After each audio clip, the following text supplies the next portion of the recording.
Hello and welcome to Bori Abroad. It is Travel Tuesday, yet we are back home, bro. I don't know if this video is gonna work outside, but don't worry, I'm in my backyard, so I'm not outside. So this Bori is not abroad anymore due to, I don't know what we're gonna call it. Coronavirus! Due to El Diablo. Ooh, look at that highlighter though. Today, I'm just giving you a little life update because a lot has changed in the past 2 weeks. I wasn't ready for it. Nobody, was ready for this. She wasn't ready. Wait, I need to sit down properly. Okay, that's better. If you know me or you don't know me, hi, my name is Natalia and I was supposed to be in Brazil right now. I ain't in Brazil right now. What happened? It was a Friday night. We were on edge because we were told that they're gonna make a decision regarding El Diablo and the program, and I was like, okay, I just hope they don't make us leave. And you know what?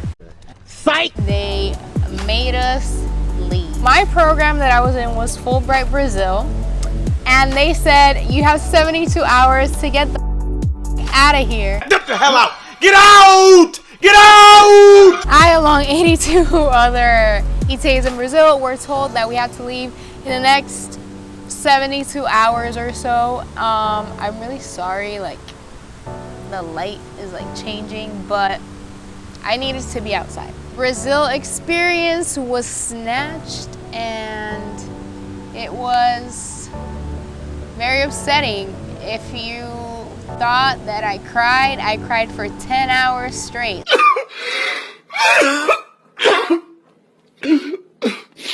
So after weeks of being upset because what I thought was going to be a life-changing experience went to basically, I feel a little bit better. So I just wanted to say a few things that I have learned losing a job because coronavirus in this pandemic, losing an experience that I was looking forward to for a year, traveling during this insane time, and just overall how I've been feeling, because I know a lot of people resonate with me in that this is just crazy, and I know I'm not the only one going through it. That and they ask you how you are, you just have to say that you're fine when you're not really fine, but you just can't get into it because they would never I would say I'm blessed in a way because I have somewhere to stay. I believe I'm healthy right now. You never know nowadays. Here are 5 things that I've learned from being kicked out of Brazil and this whole pandemic. Number 1, life can change at any second and nothing in this life is certain. And you know that, you grew up knowing that. Know that nothing is certain in life and that, shouldn't touch my face, but to have a plan that you were looking forward to for so long and it ending all of a sudden because of things you can't control sucks.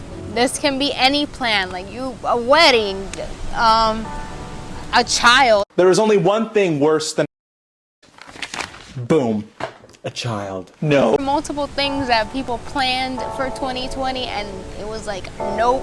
Nope. So just try and appreciate everything that you're living day to day because you never know. You never know. I was living my best life in Brazil. I had just paid an apartment. I was buying things for my room. I was signing up for the gym. I was investing in things, and all of a sudden it's you have to go without any type of negotiation or anything. And that's what actually sucked. Which brings me to point number 2.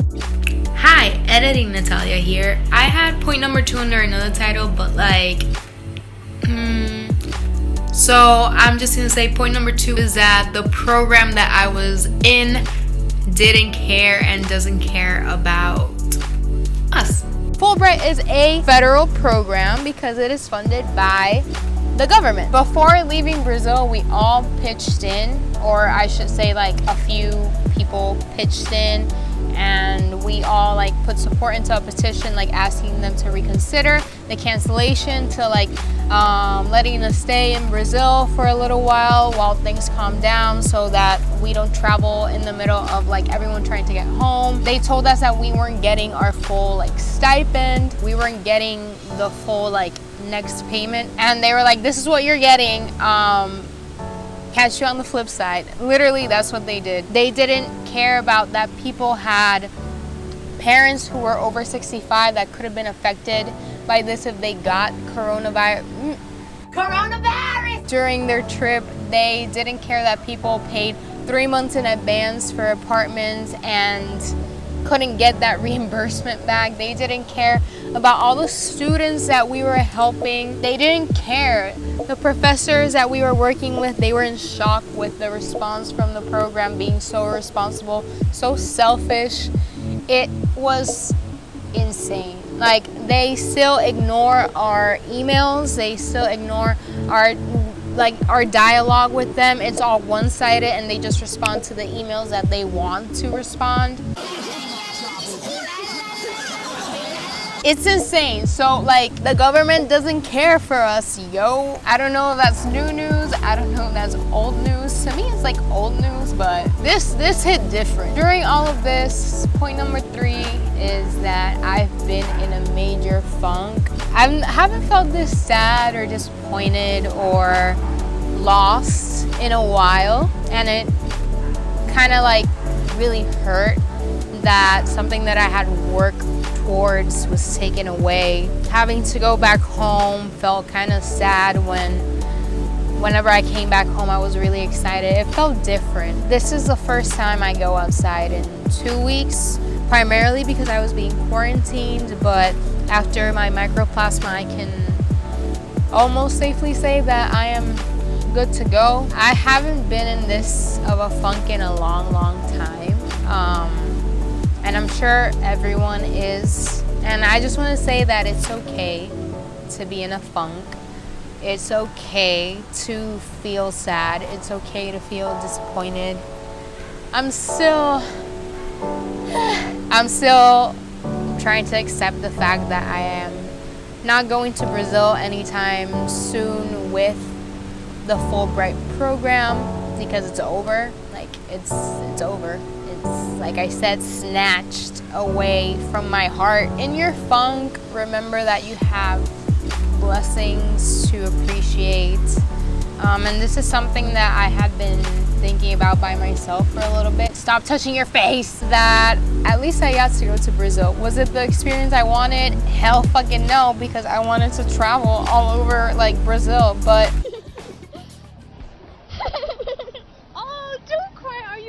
I'm so grateful for the people I met. I'm so grateful that I saw a city that I never thought I would see, that I didn't know existed, that I had at least a month and a half of this experience. And even though I'm so pissed, like, don't get me wrong, I'm so mad, I learned to appreciate it. So it is okay to be in a funk. All this like, oh, now you can work on yourself and whatever, like, that's great. If you have that discipline, I admire you. But for me, it's been, I want to be in a funk because I want to process everything. And if I gain a few pounds, and if my face starts to break out, and if I don't shave for 2 weeks, that's fine. And I'm here to tell you that if you're doing that and you're just Not being your best self. it's okay.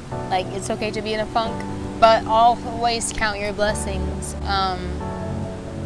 Even though it's hard to see the positive side of shitty situations. On to number 4, traveling during this was extremely stressful. I had a 24-hour trip because I had to take a bus. I had to take a flight from Rio to Panama. I had to take a flight from Panama to San Juan. And those 4 means of transportation could have easily exposed me to this deathly virus, which was very stressful. I kept a mask on the whole time, which I know could have been like damaging, and like taking it off and putting it on and taking it off was not the best idea. I was very fatigued, like having that mask on the whole time, but it was just the only thing I could do. I disinfected everything, wiped it down like Naomi Campbell. I tried not to eat, but you know what? I eat when I'm stressed.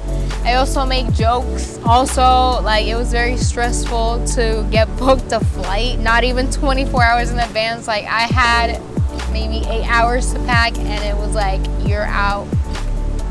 Son, why are you doing that? It was nice. I had to throw everything in. I had to leave some things. There are very irresponsible people who were like all over the place. Airports were like annoying me triple the amount. It was very empty, so everything was fast, but I was pissed, okay? Like, it wasn't a flight that I wanted. Traveling was a stress, and when I got to Puerto Rico, they just took my temperature and I went home. But then the next day I felt fatigued, and then I had a few tests done that it was mycoplasma. And the last thing is take this quarantine seriously. I am outside, but I disinfected everything, and there's no one around me, and I'm gonna like clean everything when I'm done. Inside, this is very serious. This is the first time I agree that Puerto Rico's doing shit right. There's a strict curfew. You get a fine or go to jail if you break this curfew. It's not gonna get better anytime soon. I think like June, July is when this shit is gonna like calm down. Take social distancing seriously. If you're lucky enough to have somewhere to isolate and like quarantine, like be grateful for that. Even though it's not like celebrities over here like, oh my god, I'm quarantined. It's like, you have a mansion. What are you talking about? I know this isn't like the usual thing that I do. I didn't even have a usual thing that I did. This was just starting, but I'm gonna try and keep Bori Abroad alive, even though she in her home doing nothing. I really hope everyone's safe. I really hope that this is not the end of Bori Abroad. I will be abroad soon again. I'm putting it out there to the universe. On a happy note, the planet is like breathing a little bit, and it's not really that suffocated from like human shit. So that's a positive side to this virus. I'm very happy about that. So there's always something positive from every negative thing. Oh my god. That's it for this Travel Tuesday. Thank you so much for watching. I hope you stay safe. Take this seriously. Even though flights are cheap, don't travel. I'll see you guys next Tuesday, hopefully. Look how nice the sunset is. Okay, that's it for this video. Thank you. Bye.